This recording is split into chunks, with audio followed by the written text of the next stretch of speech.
Hunar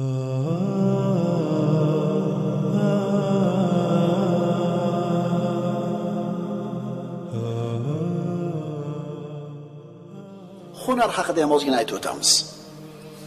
Umar ibn Xattob roziyallohu anhu aytadi: "Inni ara ar-rajula la amala lahu fayasqutu min ayni va qimatu kulli imri'in ma yuhsinuhu." Ishi yo'q, qo'lida hunari yo'q kishini ko'rsam, deydi Umar ibn Xattob, uni meni ko'zimda qadr tushib ketadi. Har bir kishining qadr qiymati uni qiladigan kasbidagi mohirligida. Payg'ambarimiz sollallohu alayhi vasallam davrida Ansorlardan bir kishi tilanib keldi payg'ambarimiz oldiga. Hech narsasi yo'q, kambag'al odam. Bir narsam bor uyingda. Bitta sholchamiz bor, bitta suv idishimiz bor dedi. Olib kel dedi. Olib keldi. Rasululloh o'zining muborak qo'llariga olib, "Kim buni mendan sotib oladi?" Bir kishi, "Men 1 dirham beraman ya Rasululloh." Kim ko'proq beradi deb 2 yoki 3 marta takrorladi. Shunda bir kishi, "Men 2 dirhamga sotib olaman" dedi. Rasululloh mana shu 2 narsani berib 2 dirhamini oldi. Boyaga tilanib kelgan kishining qo'liga berib turib, "Buni bir qismiga oilangga ovqat ol, bir qismiga bolta yoki tesha olib kel" dedi. Boyaga odam qildi shu ishni. Boltamni, teshamni olib keldi, Rasululloh muborak qo'llari bilan uni soplab berib, borib o'tin terib kelib sotdi.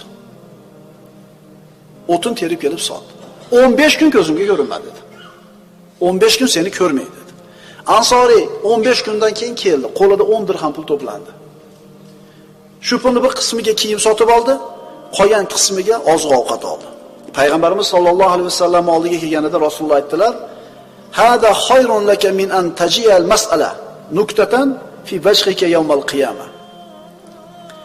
Qiyomat kunida yuzingga dog'ni keltiradigan tilamchilikdan ko'ra mana shu narsa senga yaxshiroq dedi. Tilamchilikni kasb qilayotganlar yuzi qiyomat kunida go'zsiz, yuzi dog' bo'lib keladi. Shuning uchun birovni hisobidan kun kechirishlikka odatlanib olgan odamlarni bu dunyoda xor bo'lishligida shubha yo'q. Qara, hech narsasi yo'q. Hech narsasi yo'q. Rasululloh mehnatga bu kishini yo'llab qo'yapti. O'g'il bolalar, yaxshilab eshitinglar. O'g'il bolaning qo'lida tijorati, mehnati, kasbi bo'lishi u uchun katta sharaf. Chunki sahobalarni qarasangiz, kunduzlari ular dunyoning ishini o'lmaydiganga qiladigan mehnatkash odamlar bo'lgan. Ammo kechalari xuddi bugun o'lib qoladigandek rohiblardek tunlarini qoyim namoz o'tkazganlar. Shuning uchun qo'lida hunari bor, kasbi bor, tirikchiligini o'zini mehnati bilan o'tkazayotgan birodarlarimizni mana ilm majlislarini birinchi qatorlarga kelib o'tirganini ko'rganda albatta ko'zimiz quvonadi. Chunki bunday odamlarning qo'li baland bo'ladi. Chunki bergan qo'l baland, olgan qo'l past degan hikmatda. Shuning uchun qo'lida hunari borlar muborak bo'lsin. Qo'lida tijorati borlar, kasbi borlar, o'zini biznesi borlar muborak bo'lsin. Chunki bu odamlar jamiyatga, xalqqa xizmat qiladi. Ammo bir avlod yetishyapti, tekinxo'r bo'lyapti shular. Bir chamadon dollar bo'lsami deydi. Siraz shundan boshlaydi. Vali pastdan olib chiqish yo'q. Siraz bir chamadon dollar bo'lsa deydi. Biz nima deymiz? Bir haftaga qolmay o'lasan sen. Chunki sen bir chamadon dollarni ishlatishlikka aqling ko'targani belingni quvvati yetmaydi. Pastdan chiqinglar. Pastdan chiqqaningiz o'zingizniki. Ishga, mehnatga toqati yo'q, yalqov, tekinxo'r bo'lib o'sgan, keyin katta bo'lgandan keyin bola chaqani boqishga ham qiylanib qolgan odamlarni ko'rganingda, bu ular uchun or, nomus, uyat bo'ladi. Ularni shunga qilgan kim? Kim? Ota-onasi. Chunki otasini puli bo'lgan, qo'y deydi, mo topgan. Qayoqdan bilasiz, amaki? Bu pul sizdan keyin bolalaringizga nasib qiladimi? Qayoqdan bilasiz, sizga bor hunar berib qo'yaylik. Hunar berib qo'yaylik bolalarga. Umar ibn Xattob aytgan, albatta bu qo'llar ishlash uchun yaratilgan. Agar ularni toat bilan mashg'ul qilmasangiz, bu qo'llar sizni ma'siyat bilan mashg'ul qilib qo'yadi. Qarang, Sirin, Muhammad ibn Sirinning otasi Sirin, Qulida ozod bo'ladi, hunari bor ekan, darrov jamiyatda o'rnini topib, ishini to'qib keta oladi. Agar hunari yo'q bo'lganda-chi? Endi hunar yoshlikda o'rganiladigan narsa. 30 ga kirgandan keyin ikkita bolali bo'lgandan keyin hunar o'rgana olmaysizlar ukalar. Chunki shagird 1 yil, 2 yil yuradi, ustodan pul olmaydi. Bola-chaqa och qolib ketadi. Shuning uchun bo'ydoqlikda, bola-chaqa kichkinaligida o'rganib qolinglar.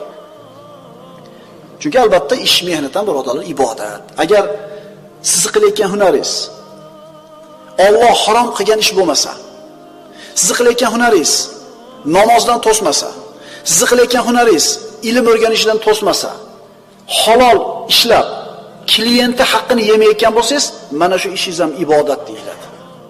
Hamma ish ham ibodat emas lekin. Masalan, harom xarish aralashgan joyda ishlashlik hech qachon ibodat bo'lmaydi.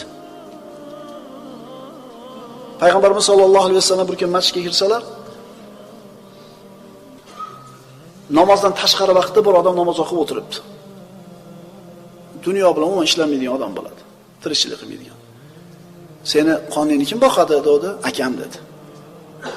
Akang sendan ko'ra ibodatliroq ekan dedi. Sahobalar bir kishini maqtashdi. Payg'ambarimiz sollallohu alayhi vasallam u sizlar maqtayotgan odamni kim qonini boqadi dedi? Hammamiz dedi. Shunaliga xayr-ehson hisobidan kun ko'radigan odam degan. Payg'ambarimiz kullukum afzalu minhu. Sizlar hammanglar undan yaxshiroq ekansizlar dedi. Hunar. Albatta musulmon odam pokiza amal qilishligi kerak. Toza ishlash kerak. Toza mehnat qilish kerak. Nima degani bu? Ofisda o'tirib oq ko'naklar bilan chertin bo'lib o'tirishni tushuniladimi? Pokiza mehnat deganda nimani tushunamiz? Bu degani gard yuqmagan kiyimni kiyib, shinam toza xonada o'tirib qilinadigan ish tushunmasligimiz kerak. Faqat shu emas bu toza ish. Oppoq kiyinib, yumshoq stollarda o'tirib, agar shariatda man qilingan ishlarni qilayotgan bo'lsa, bu ishni biz pokiz ish deya olmaymiz. To'g'rimi? Endi ustiga kraska tekkanmi, ax tekkanmi, yo'q tekkanmi, kiyimni kiyib, changga bulanib, loga bulanib, klienti haqqini yemasdan ishini puxta qilayotgan bir hunarvandni mehnat ishi pokiza emasmi bu? Eng pokizasi shu. Demak biz pokiza mehnat deganda Alloh rozi bo'ladigan ish qilayotgan odamni tushunamiz. Shunda shu ishimiz ham inshaalloh ibodat bo'ladi deb umid qilamiz. Ayni toza mehnat, pokiza hunar ibodat bo'ladi. Aqulu qawli hada va astagfirulloh li va lakum. Assalomu alaykum va rahmatullohi va barakatuh.